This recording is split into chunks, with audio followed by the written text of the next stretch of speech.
दक्षिण में समुद्र है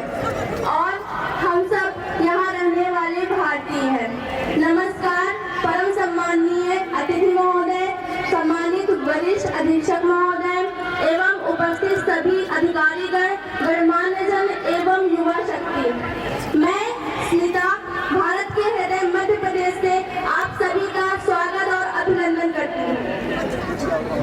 आज मैं उन अमर वीर सपूतों को नमन करती हूँ जिनके अथक प्रयास एवं बलिदान स्वरूप हमारा भारत आज आजाद हुआ है एवं गणतंत्र के पथ पर अग्रसर हुआ है। मैं आज उन वीर सपूतों के शौर्य, पराक्रम, अदम्य साहस एवं अंतर मन की अपराजेय शक्ति को शब्दों में पिरोने का प्रयास कर रही हूँ। इस हेतु मैं सहारा ले रही हूँ अमर वीर रस के अमर कवि श्रद्धेय रामधारी सिंह दिनकर जी कृत कालजयी कृति अष्टमी रथी का। दसवीं रथी में प्रस्तुत श्री कृष्ण दुर्योधन संवाद केवल महाभारत का एक प्रसंग नहीं है, अपितु यह धर्म और अधर्म,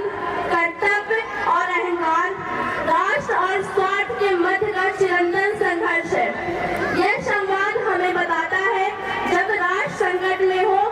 तब मौन नहीं संकल्प बोलता है, तथा जब कर्तव्य सामने खड़ा हो तब समझौता नहीं बलिदान का साहस होना चाहिए।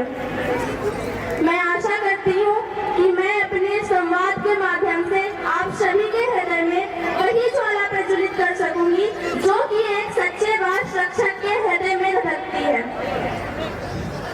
तो दिनकर जी कहते हैं, हो गया पूर्ण अज्ञातवास, पांडव लौटे वन से साहस, पावक में कनक सरस तपकर वीरत्व लिए कुछ और प्रखर, नस नस में तेज प्रवाह लिए कुछ और नया उत्साह लिए, सच है विपत्ति जब भी आती है कायर को ही दहलाती है, शूरमा नहीं विचलित होते, क्षण एक नहीं धीरज खोते, विघ्नों को गले लगाती है, कांटों में राह बनाते हैं, मुख से ना कभी उफ कहते हैं, संकट का चरण ना कहते हैं, जो आ पड़ता सब कहते हैं, उद्योग निरत नित रहते हैं, शूलों का मूल नसाने को बढ़ खुद विपत्ति पर छाने को, है कौन विघ्न ऐसा जग में टिक सके वीर नर के मग में, हम ठोक खेलता है जब कर पर्वत के जाके पाँव उखड़, मानव सब जोर लगाता है पत्थर पानी बन जाता है, गुण बड़े एक से एक प्रखर है छिपे मानवों के भीतर, मेहंदी में जैसे लाली हो बत्ती का बीच उजियाली हो, बत्ती जो नहीं जलाता रोशनी में नहीं पाता, पीसा जाता जब एक सुगंध झरती रस की धारा अखंड, मेहंदी जब सहती है प्रहार बनती ललनाओं का श्रृंगार, जब फूल पिरोए जाते हैं हम उनको गले लगाते हैं, बसपा का नेता कौन हुआ, भूखंड विजेता कौन हुआ, अतुलित लक्ष्यता कौन हुआ, नवधर्म प्रेता कौन हुआ, जिसने न कभी आराम किया विघ्नों में रहकर नाम किया, जब विघ्न सामने आते हैं सोते से हमें जगाते हैं, मन को मरोड़ते हैं पल पल तन को झंझोड़ते हैं, पल पल सतपथ की ओर लगा कर ही जाते हैं हमें जगा कर ही, वाटिका और वन एक नहीं,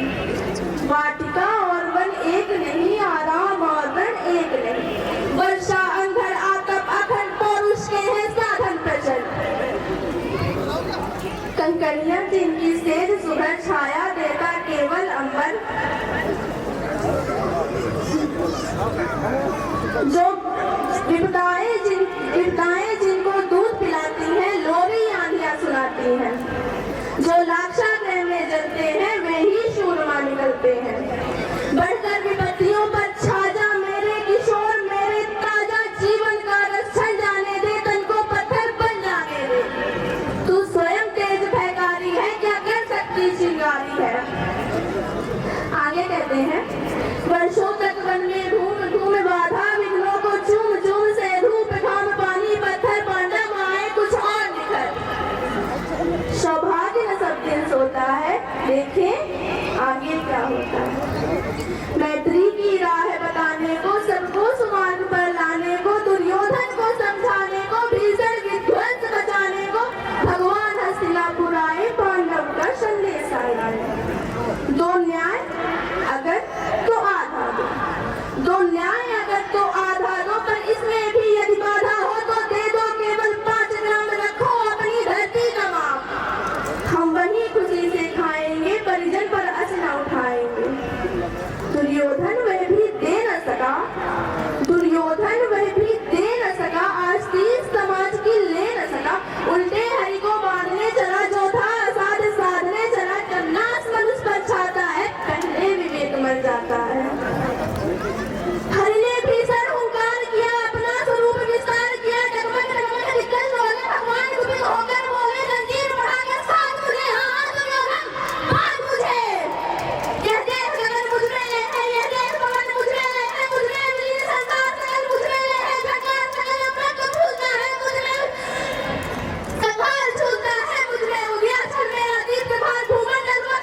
हर अक्षर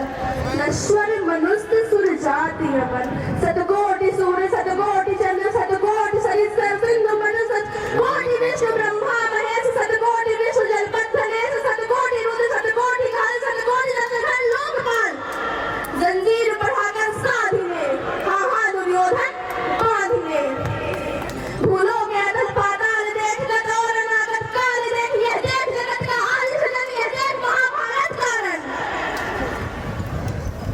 मृतकों से पटी हुई भू है पहचान कहाँ इसमें तू है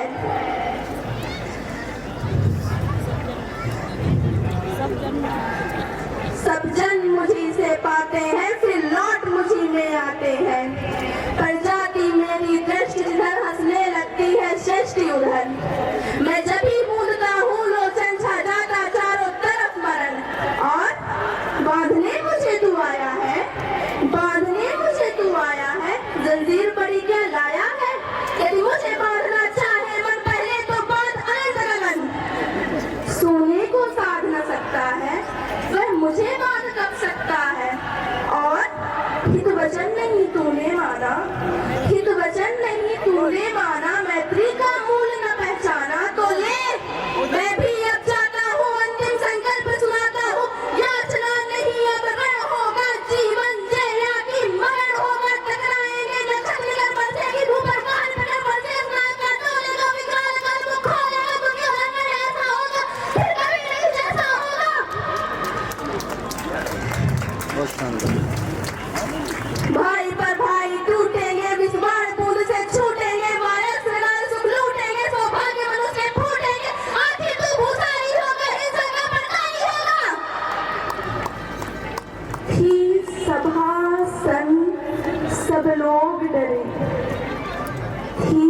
सभा सन सब लोग डरे